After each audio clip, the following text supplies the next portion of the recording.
바로 이제 사례에 들어갑니다. 총 4가지 사례를 이제 준비를 했고요. 이 중에서 한 2가지 정도는 실제로 현재 저희 고객이 사용하고 있는 사례이기도 합니다. 첫 번째는 가장 이제 좀 보편적이면서 기존에 일부 지원을 하는 시스템도 있지만 요즘에 아까 말씀드린 것처럼 SDN 환경 또는 다중 클라우드에 위치한 어떤 방화벽 간의 연동 등등의 어떤 환경 변화 속에서 우리가 원하는 딱 그런 상황만 포커싱해서 탐지하게끔 만들어야 되는 상황들이 생기고 있습니다. 이제 그런 상황에서 방화벽이 좀 장애가 생겼을 때 특정 복구하는 명령어를 이제 수행하는 그런 형태의 어떤 자동화 사례라고 보시면 되겠습니다. 보시면 플로우는 그렇게 어렵지 않습니다. 기존에 이미 머릿속에서 알고 계신 것처럼 장애 사고가 이제 어떤 것들을 사고로 정의할 것이냐, 인시던트로 구분할 것이냐를 이제 정의를 해줍니다.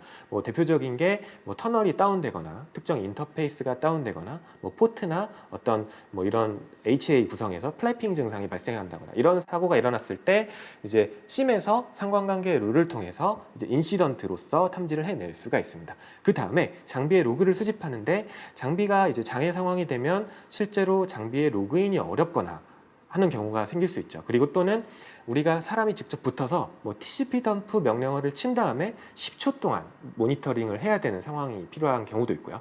또는 디버그 로그가 평소에 성능적인 이유로 켜져 있지 않은데 장애 시에는 디버그 로그를 활성화하고 이제 특정 로그가 어떻게 떨어지는지 모니터링을 해야 되는 그런 상황이 또 필요할 수 있습니다. 이런 부분들을 이제 마치 사람이 하는 것처럼 이제 자동화 과정을 거쳐서 기존의 솔루션들이 제공해주는 로그 수준보다 훨씬 자세하게 이제 로그를 확보할 수 있게 된다라는 측면이고요.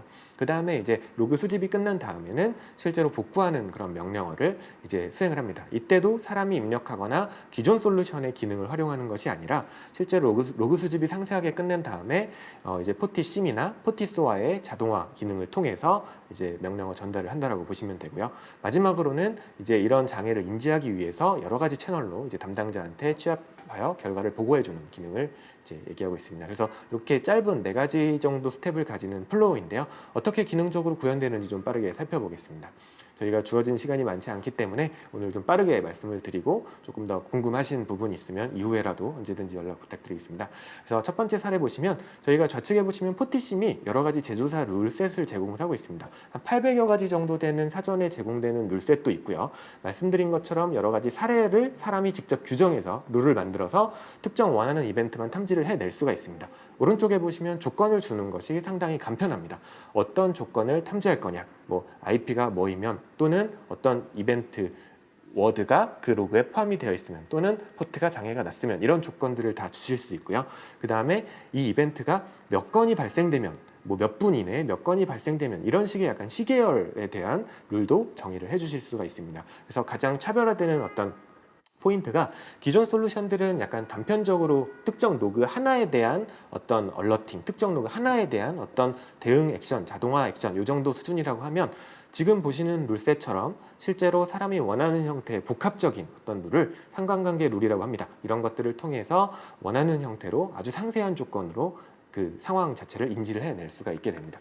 이렇게 인지된 데이터는 실질적으로 이제 룰로 이제 탐지가 되고 인시던트로서 장비의 UI에 표현이 되면서 동시에 이 이벤트가 탐지가 됐을 때 우리가 원하는 형태의 스크립트를 자동으로 수행을 시킬 수 있는 기능을 포티심에서 제공하고 있습니다.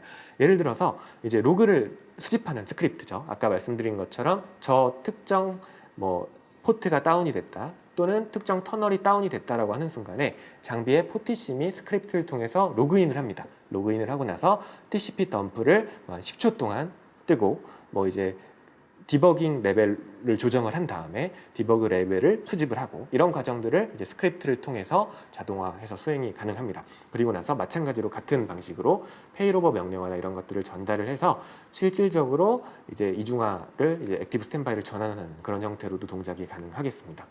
그리고 나서 이제 이렇게 1차적으로 대응을 한 다음에는 실질적으로 그 탐지된 이벤트를 포티소아와 연계합니다. 그래서 포티소아는 지금 보시는 것처럼 저렇게 플레이북 스텝 바이 스텝으로 어떤 절차서가 이렇게 화면에 있죠. 그 화면에 따라서 사람의 일하는 어떤 워크플로우에 맞춰서 업무 동작을 합니다. 지금 보시는 사례는 한번 쭉 살펴보면 이런 형태입니다. 기본적으로 심이 장애가 난 장비에 대해서 상세한 로그를 수집을 했고요. 그 다음에 포티스와가 그 로그를 다운로드 받아옵니다. SSH 커넥터라는 연동 모듈을 통해서 로그인을 해서 다운을 받아오고, 그 다음에 익스체인지라는 연동 모듈을 통해서 오피스 365의 이메일 서비스를 사용해서 그 메일 폼을 우리가 원하는 대로 작성을 하고, 그 다음에 가져온 그 덤프 파일을 첨부해서 1차적으로 초반 담당자, 제1선 담당자한테 메일을 발송을 합니다. 그리고 나서 중간쯤을 보시면은 초록색 아이콘으로 wait 1hour라고 되어 있는 부분이 있는데, 1시간 동안 기다려서 1선 담당자한테서 어떤 연락이나 회신 메일이 없다라고 하면 그 상급자 매니저한테 메일을 보내는 그런 식의 프로세스로 구성이 되어 있고요. 저희가 이제 3번 항목 타 시스템과 상호작용할 수 있다라는 저런 항목은 이제 저희는 이제 커넥터라고 표현을 합니다. 이기종 솔루션에 명령을 이제 내릴 수 있는 어떤 연동 모듈인데요. 저 기능을 통해서 보시는 것처럼 이메일을 보낼 수도 있고요.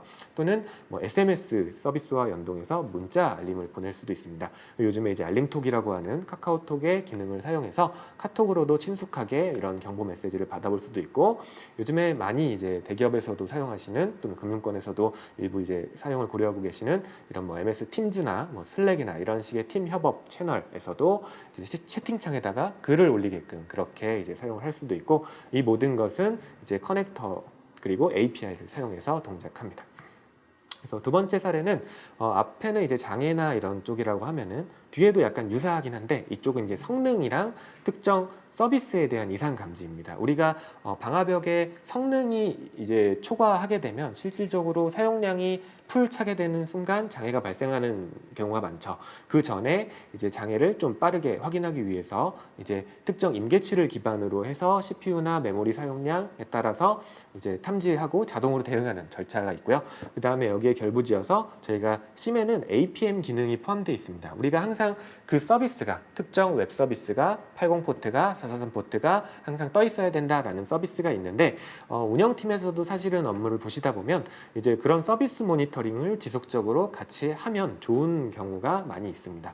그래서 기존의 NMS를 통해서 하시는 게 아니라 이제 이렇게 자동화 대응 솔루션에서 그런 데이터들마저도 통합해서 하나의 화면으로 보실 수 있다라는 점 말씀드리면서 넘어가 보겠습니다. 이 경우도 이제 유사하지만 이제 어떤 기능들을 통해서 연계하느냐가 좀 뷰 포인트입니다. 보시면은 포티심의 SNMP 기능을 통해서 방화벽의 인터페이스, 어떤 뭐 수신량, 송신량, 사용량 이런 것들을 보실 수 있고, 업다운 상태도 보실 수가 있습니다. 그리고 이제 뭐 CPU나 메모리, 디스크 이런 것들에 대한 사용량도 지속적으로 모니터링이 가능하시고요. 그다음에 STM이라는 APM 기능을 활용해서 실제로 우리가 봐야 되는 어떤 조직의 서비스가 잘 서비스가 이루어지고 있는지 이런 것들을 이제 STM을 통해서 지속적으로 보시고 로그화 시킬 수가 있습니다. 그래서 이렇게 앞에서 지속적으로 로그화된 데이터를 이제 삼아서 아까 보셨던 그런 인시던트 룰을 통해서 사고를 인지하는 거죠. 예를 들어서 보시면 뭐 CPU 사용률이 80% 이상일 때, 메모리 사용률이 90% 이상이면서 이 로그가 뭐 한 10분 이상 유지가 될 때, 또는 이제 뭐 저희 포티게이트 기준으로는 컨저브 모드에 진입했을 때, 또는 사용률이 뭐 디스크 사용률이 90% 이상 증가했을 때, 또는 특정 서비스가 접속이 안 될 때, 또는 APM 기능이 있기 때문에 어떤 레이턴시를 보고 이렇게 정책을 설정하실 수 있고요.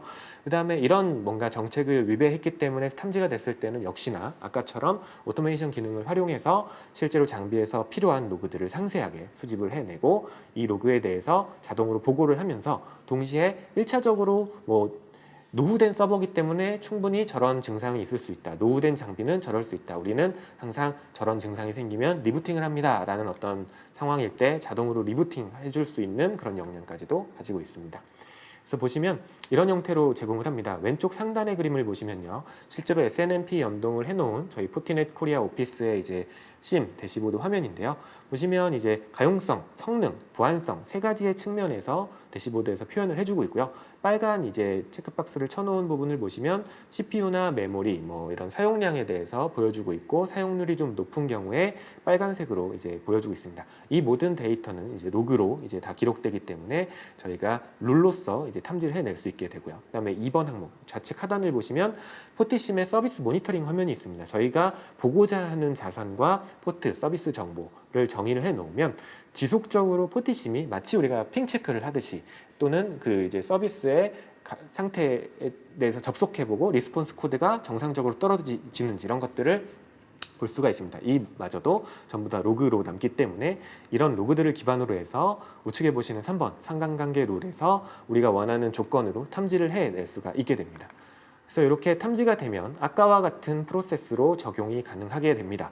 아까 장표와 유사한 화면이죠. 실질적으로 이제 성능에 이상이 생기건 시스템에 이상이 생기건 우리 조직이 그 각각의 이상한 것을 조치하는 데에 대한 정의된 프로세스가 있을 겁니다. 누가 몇 시간 이내에 그 장애를 인지하여야 하고 그 다음에 몇 시간 안에 사람이 그 장비에 접속을 해서 장애 처리를 해야 된다. 그리고 누구한테 어떻게 보고를 해야 된다. 이런 어떤 뭐 조치, 보고에 대한 프로세스가 있을 텐데요. 그런 것들을 이제 포티스와의 플레이북 기능을 통해서 사람 대신 자동화를 시킬 수가 있겠습니다.